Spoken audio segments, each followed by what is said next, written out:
Hey, how's it going, everyone? Thanks for joining me on a new episode of the Music Reviewer Podcast. My name's Josh, and thanks for tuning in today. Today, we're going to be doing an album review. It is going to be episode 36 of the album review series. And yeah, it's been a few days. I took a slightly longer than anticipated break, but whatever, we're back now. The album is going to be Apolonio by Omar Apollo, released October 16th, 2020. If you're not super familiar with Omar Apollo, he's sort of a newer artist that's gained some prominence over the past few years. I'll go ahead and give his bio here in a second. But yeah, before we get started on today's episode, I just want to let everyone know the last review we had was over Surfer Blood's Carefree Theater. I thought that was a wholesome record by the band. Check out the review if you have some time, and also the album. I thought it was pretty decent. Also, a new episode of Best and Worst Track of the Week dropped. I think in the weekend, Saturday or Friday of this past weekend, for the week of October 24th. A pretty light week overall, just a few tracks being covered, but if you want to hear my thoughts overall, go ahead and check that episode out. I'll have Best and Worst Track of the Week coming out in a few days too as well. This week that's coming up seems a lot more interesting and heavier overall in terms of material to cover, but let's go ahead and get started today. For today's review, like I said earlier, we're doing Apolonio by Omar Apollo. Omar Apollo is an artist classified technically as an American singer-songwriter from Indiana. He was raised in a Mexican-American household, and it appears growing up, much of his influence came from the music that his parents listened to that came from Latin American artists. And some of those artists I got from Wikipedia were Pedro Infante and Los Panchos. None of those, I think, directly correlate too much into his music, but Omar Apollo does incorporate a lot of his Hispanic heritage and the language into some of his music, which I think that's really great. And it appears early on in his life, he gained interest in becoming a musician. He got a guitar when he was 12 years old, according to Wikipedia, and eventually went on to form a band with a friend of his. And as he, I guess, started making his own music, he had some DIY efforts that started to take form, and he uploaded that music to SoundCloud, which eventually led to an EP in 2018 dropping called Stereo. And in that track, Stereo, parentheses introed, I found that it featured like some lo-fi production elements and also some incorporation of Spanish lyricism, which early on you can see he was doing that. And then also on that EP, the track Erase kind of featured a hazy and subdued R&B inspired ballad. And there were some interesting and overblown, distorted moments in the production of this project, like in tracks You Got Me. But tracks like this kind of foreshadowed the brand of R&B that we get on his current album here, Apolonio. And it's worth noting that You Got Me was his breakthrough track that gained a lot of traction on Spotify after he released it himself in 2017, which eventually led to millions of streams. And I feel like right here it's worth noting that Omar Apollo, to me, and at least in my opinion, is sort of the school of bedroom pop, which around that time, I feel like bedroom pop really was gaining traction, like around 2017. If you listen to last week's Best and Worst Track of the week of October 24th, the best track came from an artist named Claro, which I also noted was of the bedroom pop aesthetic. And bedroom pop is kind of this complicated thing. It's more of like a youth cultural musical phenomenon, in my opinion. There's another artist that I think is also very similar to Omar Apollo, but kind of features his own style, which his name is Kuko, if you're familiar with that artist. He also has a very R&B centric aesthetic like Omar Apollo, but bedroom pop kind of also comes from indie rock, and this isn't 100% factual, but in my opinion, it comes from the Mac DeMarco aesthetic that came in the 2010s. Like this indie soft boy, e-boy type deal going on. And anyways, even though Omar Apollo is categorized as an R&B artist, especially on things like Wikipedia, I feel like it's worth noting that he kind of really capitalized off of the bedroom pop movement, which several other artists around this time were starting to pop up, such as Clairo, and then there's other ones like Still Woozy. One could even say, other artists were kind of in that vein too, like Boy Pablo. They're more of like on the indie rock side. But nonetheless, he got big, he got millions of streams off of You Got Me. And then in 2018, he started touring in support of Stereo. And then, Stereo, there was definitely some highlights on there, like Hijo de Su Madre, which featured Apollo doing a more fast-paced rap style to his bedroom pop aesthetics. Lucy also sounds like it could have been like an early Tame Impala track minus the rock elements. So, some cool influences there on that project. And then the project that came out right before this album was also another EP titled Friends in 2019. This one was definitely his first kind of like more produced, glossier project. Stereo was definitely very DIY.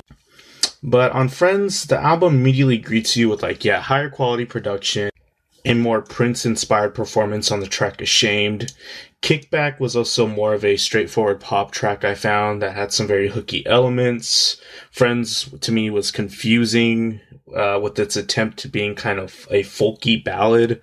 Then on the track There For Me, the track even sounded similar to more of a modern Tory Moi track, which I found pretty interesting as well. And then So Good was a very natural sounding indie pop track with some disco inspiration thrown in that I felt suits him quite well. And that's kind of what I've been taking away from Omar Apollo overall. Going into this project, he definitely does know how to milk the R&B aesthetics when he's going for it, and he's good at it. He's a very good singer and he knows how to write a good R&B track, but I feel like he really shines when there's a more like greater hint of indie rock or just different stylistic inspiration thrown in on his tracks. And basically what I found on Apolonio, it's a very glossy, thought out R&B project, but it really shines when it kind of steers away from that. With the track I'm Amazing, I found this track to be an interesting intro. It really doesn't really sound like much of his other material. Of course, there's some R&B flair to it and maybe some hyper pop production aesthetics, especially with the percussive electronic elements. And then there's also vocal lines that take away from artists, I feel like quite blatantly, like Gold Link, especially with the line, "We used to fuck on the side, it was just you and I." Some fuckboy subject matter thrown in the lyrics. It didn't really bother me, but we don't really get, in my opinion, into more of a highlight on the album until the second track, Kamikaze, which this track kind of returns more to a bedroom pop nature. There's a chorus-soaked electric guitar in the track, a fat and bouncy bass guitar that speaks well at certain points, but the track still has a bit of obvious R&B nature to it as well, with the smooth melodic vocal lines that really attest to that. It's maybe some light Frank Ocean influence, and the track overall, it's pretty moody. There's some ambient nature brought to the track in certain moments, like in the outro where we get some really spacey instrumentals. Definitely also here I found there's some Gen Z lingo thrown in the lyrics. And then also the chorus is quite hooky, which makes it, in my opinion, a more of an exciting track. The next track, I also found it to be a highlight as well. Want You Around featuring Ruel. Never encountered Ruel up until this. I just know that he is quite a young artist from Australia or Britain that is kind of just in this realm as well. I guess he's the really high register on this track because there's some ridiculous high falsetto vocals on here. Like I'm talking like absurd range, castrati levels. If you know what castrati is, that kind of thing. Anyways, the track is just down tempo.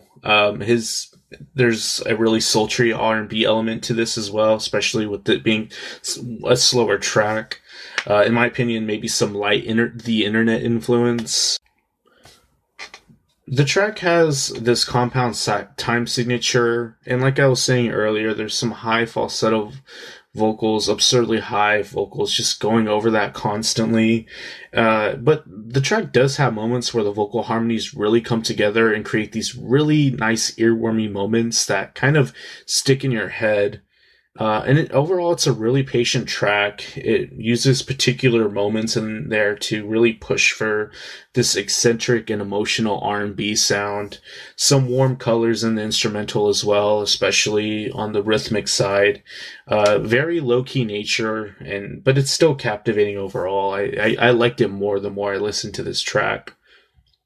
And then the next track, we also get another down-tempo R&B flavored track with Stay Back.